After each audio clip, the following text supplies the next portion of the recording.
நான் வந்து எப்பவுமே ஃபஸ்ட்டு எழுத்து பெருசாக தான் பார்ப்பேன். ஏன்னா அந்த காலத்துலேருந்து என் அப்பா அம்மா கேட்ட பாடல்கள் எல்லாம் எம்எஸ்வி சார் நான் சொன்ன ஆடியோ கேசட்டில் போட்டு போட்டு கேட்கும்போது அந்த வார்த்தைகள் தான் அவங்கள பாட வச்சு இது பண்ணிட்டு இருக்கோம். ஸோ இன்னைக்கு செக் ஓகேயா முடிச்சிடறேன். ஸோ முதல்ல லிரிக்ஸ் ரொம்ப இம்பார்ட்டண்ட். பட்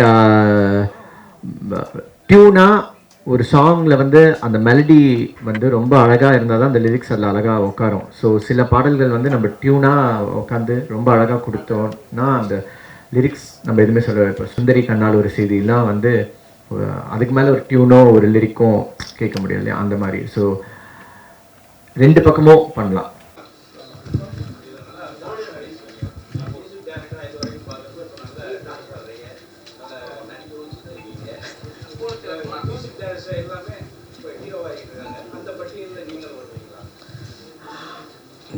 நான் வருவேன்னான்னு நானே எப்படி சொல்ல முடியும்?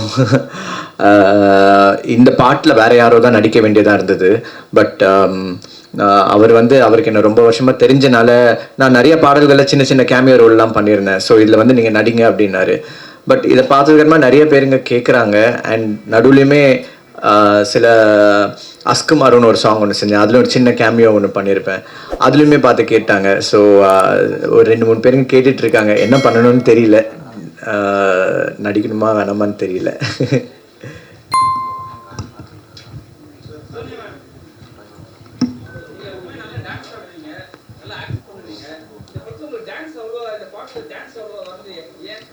அது டைரக்டர் கிட்ட தான் கேட்கணும், என்கிட்ட எப்படி கேட்க முடியும்? அவங்க ஷார்ட்ஸ் கொடுத்தானா பண்ணுவேன். அவங்க கேட்டது whatever he asked me I did. ஆனால் I think you need to answer this and you have to ask the choreographer. இல்லை, முடிஞ்ச வரைக்கும் எவ்வளோ நேச்சுரலாக இருக்கணுமோ அப்படின்றது மெயின்டைன் பண்ணுறது ஒன்று. ப்ளஸ் இது ரொம்ப நான் சொன்ன மாதிரி ரொம்ப ஸ்ட்ரெஸ் பண்ணி பண்ணுற விஷயமா வந்து எனக்கு தெரியல. இது வந்து ரொம்ப ஒரு பியூட்டிஃபுல்லாக ஒரு ப்ரீஸியாக குழந்தைங்களுக்கு பிடிக்கிற மாதிரி பண்ணது. ஸோ அதனால் ரொம்ப ஸ்வெட் போட்டு கெட் டு பர்ஃபெக்ஷன் அப்படின்னு இல்லாமல் அப்படி ஜஸ்ட் மேக்கிங் இட் கம்ஃபர்டபுள் 24 ஹவர்ஸில் ஷூட் பண்ணோம் இது. ஸோ அதனால் நான் சொன்னேன் அழகான பேய்ன்னு சொன்னேன். அவங்கள நான் பேயை ஒரு ஷார்ட்டோட காட்டலையே, இவங்க பேய் அப்படின்னு தெரிஞ்சுக்கோங்கன்னு சொல்லியிருக்கேன், அவ்வளோதான். ஏவிஎம் பக்கத்தில் ஒரு ஸ்டுடியோவில் பண்ணியிருந்தேன். சார்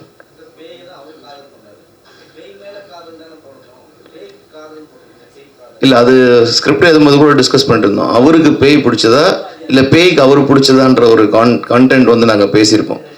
ஸோ இது எப்படி வேணால் எடுத்துக்கலாம். பேய்த்தனமான காதல், பேயே காதல் பண்ணுறது, இல்லை பேய் வந்து ஹியூமனை காதல் பண்ணுறதுன்ற பல ஆங்கிள்ஸில் எப்படி வேணால் எடுத்துக்கலான்றது தான் சார். ஆமாம், விஜேஷ். ஆமாம்,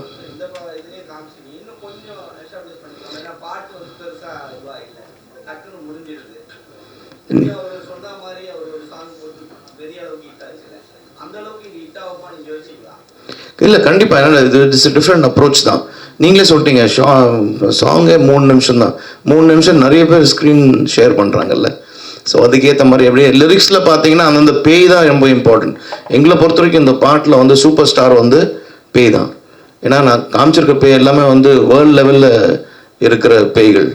ஸோ அதனால் அவங்களுக்கு அறிமுகங்கள் தேவையில்லை. ஸோ நான் பேயும் காட்டணும், மற்றவங்களையும் காட்டணும், அதனால் அப்படி இருந்தது.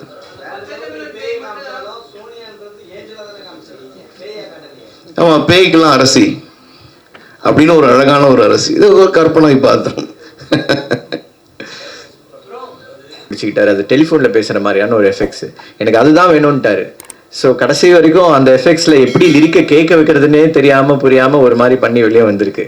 ஸோ ஆனால் அதில் ஒரு லைனும் அவர் எழுதியிருக்கிறது அவ்வளோ அழகாக இருக்கும். நீங்கள் பார்த்தீங்கன்னா நன்னு நின்று பன்னு தின்னுது எனக்கு வேணும்னு இட்டு துரத்துதுன்னு, அந்த இட்டுன்றது இட்டு பேய், அந்த ஜோக்கர் பேய். ஸோ அதையும் விஷுவலில் அப்படி காமிச்சிருப்பாரு. ஸோ ஒரு ஃபன்னான ஒரு விஷயம். லிரிக் வெரி வெரி இம்பார்ட்டன்ட் இந்த பாட்டில். டியூன் இதெல்லாம் தாண்டி அந்த லிரிக் ரீச் ஆனால் தான் அந்த பாட்டு சின்ன பசங்கள் முதல்ல குழந்தைங்களுக்கு போய் சேரும். அவங்களுக்கு பிடிச்சாதான் நம்மளும் பிடிக்கும் இல்லையா? ஸோ இது ஒரு ரைம்ஸ் மாதிரினே வச்சுக்கலாம்.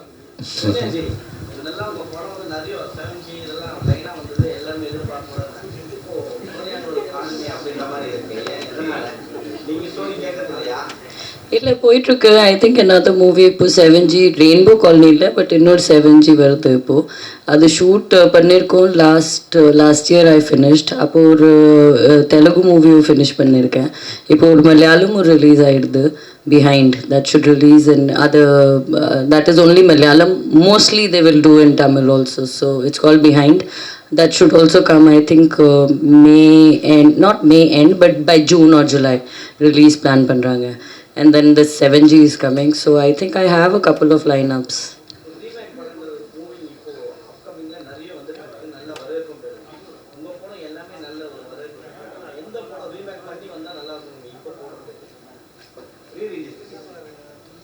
Re-release, I think 7G definitely.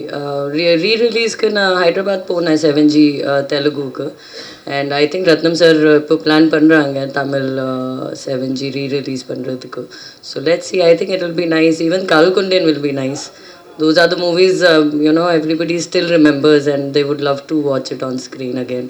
So I think 7G and Kalkundan definitely.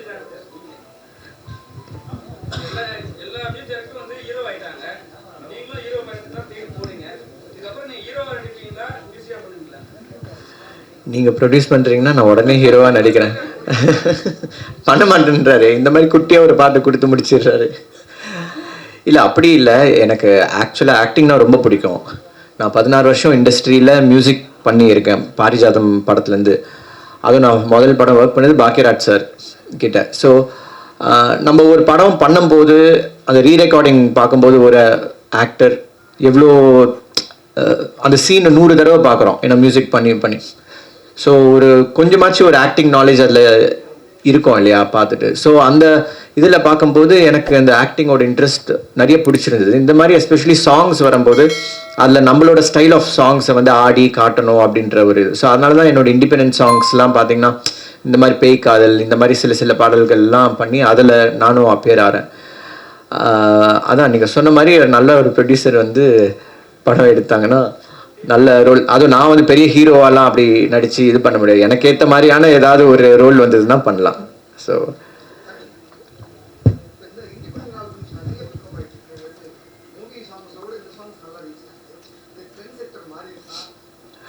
கண்டிப்பாக இல்லை, படங்கள் என்றைக்குமே குறையிறது கிடையாது. இப்பயும் எவ்வளவோ படங்கள் ரிலீஸ்க்கு வெயிட்டிங், நிறைய இது நடந்துட்டுருக்கு. பட் இது வந்து இப்போ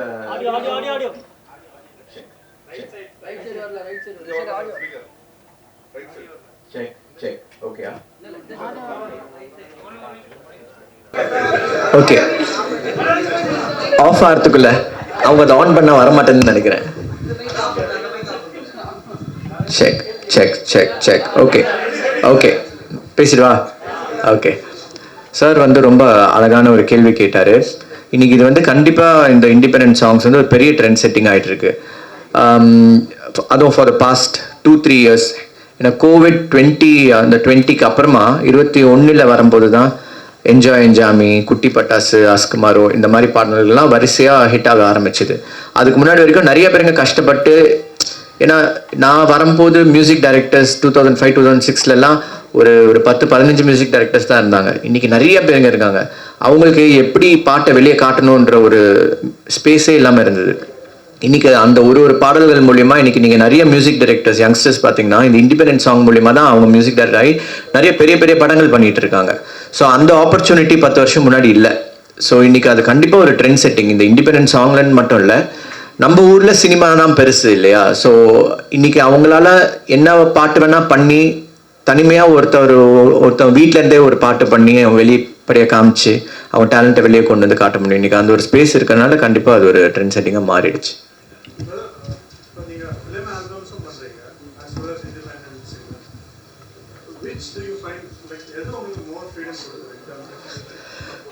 ஃப்ரீடம் கண்டிப்பாக இண்டிபெண்டன்ட் சாங்ஸ். பிகாஸ் இது வந்து எங்களுக்கு என்ன வேணுன்றது நம்ம சூஸ் பண்ணிக்கலாம். இப்போ பேய் பாட்டுன்னு இவர் சொன்னார். அந்த பேய் பாட்டு எப்படி இருக்கணும், அதுக்கு எப்படி ஒரு ஹுக் ஸ்டெப் வேணும், அந்த என்ன மாதிரி லிரிக்ஸ் அதில் வேணும், இதை வந்து ஒரு ஸ்கிரிப்டாக வந்து இப்போ அவருமே ஒரு டிரெக்டர், இப்போ அவர் ஸ்கிரிப்டில் வந்து ஒரு பாட்டு இப்படி தான் இருக்குன்னு சொல்லும்போது அதில் போய் லிரிக்க மாற்றுங்கன்னு நம்ம சொல்ல முடியாது. அது ஒரு மெலடி சாங்னா மெலடியாக தான் இருக்கணும். இதில் வந்து நம்ம இப்போ பேய் பாட்டு ஒரு மெலடி பாட்டாக கூட நான் பண்ணியிருக்கலாம். But we chose it to be ஒரு குழந்தைங்களுக்கு பிடிச்சமோ ஒரு டான்ஸ் நம்பராக இருக்கணும். இன்றைக்கி ரீல்ஸ்லாம் ஹிட் ஆகுது, அதில் ஒரு ஸ்டெப்பு நல்லா இருக்கணும், அந்த ஸ்டெப்பு சிம்பிளாக இருக்கணும். இதெல்லாம் நிறையா பார்க்கறனால இதுக்கு ஒரு இண்டிபெண்டன்ட் ஸ்பேஸ் கிடையாது. பட் ஆப்வியஸாக சினிமா ஒர்க் பண்ண ரொம்ப பிடிக்கும். பிகாஸ் சினிமா இல்லை பேக்ரவுண்ட் ஸ்கோர்ஸ் பண்ணும்போது தட்ஸ் வேர் அதுலேருந்து தானே பண்ண ஆரம்பித்தோம். ஸோ சினிமா பெரிய ஒரு விஷயம் தான்.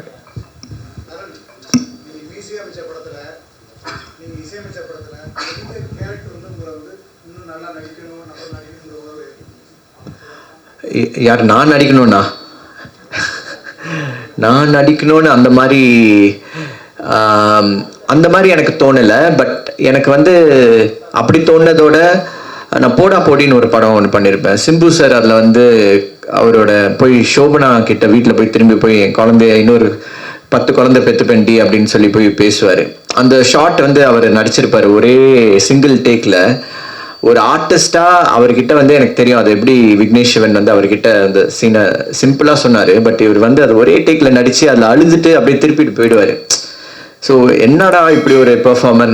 இந்த மாதிரி சில விஷயங்கள்லாம் நான் அந்த சீனுக்கு ஒரு 20-30 தடவை நான் மியூசிக் பண்ணியிருப்பேன். ஸோ அந்த மியூசிக் பண்ணி அதை பார்க்கும்போது இப்படி ஒரு ஆர்டிஸ்ட் இருக்காரே நம்ம தமிழ் சினிமாவில், நம்மளும் ஏதாவது இந்த மாதிரி ஒன்று நடிக்கலாமா, அது அந்த மாதிரி இன்ஸ்பயர் பண்ணியிருக்கு. இவங்களோட பெட்டராக நடிக்கணும்னு எனக்கு அப்படி தோணுதில்லை நான் பண்ண படங்களில்.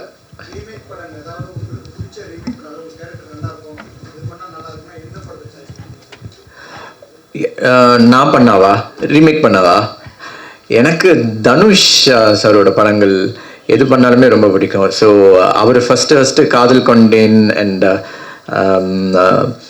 துள்ளுவது இளமை இந்த படங்கள்லாம் பண்ணும்போது அவர்கிட்ட ஒரு பயங்கர ஒரு ஃபயர் அண்ட் எனர்ஜி இருந்தது. ஸோ எஸ்பெஷலி காதல் கொண்டேன் அந்த படத்தில் எங்கள் ஏரியா உள்ள வராது படத்தில், சாரி புதுப்பேட்டை சாரி புதுப்பேட்டை படம் தான். ஸோ புதுப்பேட்டை மாதிரி ஒரு ரோல் எனக்கு ஒன்று அப்படியே கரெக்டாக அல் பி லைக் அதுக்கு மேலே எனக்கு வேறு எதுவும் வேணான்ற மாதிரி.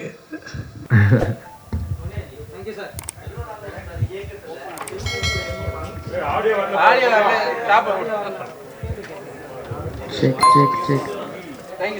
Okay. இது சில்வர் சார் கிட்ட தான் பேசணும். ஐ திங்க் அது வந்தானா டெஃபினட்டாக ரோல் நல்லா இருந்தானா டெஃபினட்டாக பண்ணலாம்.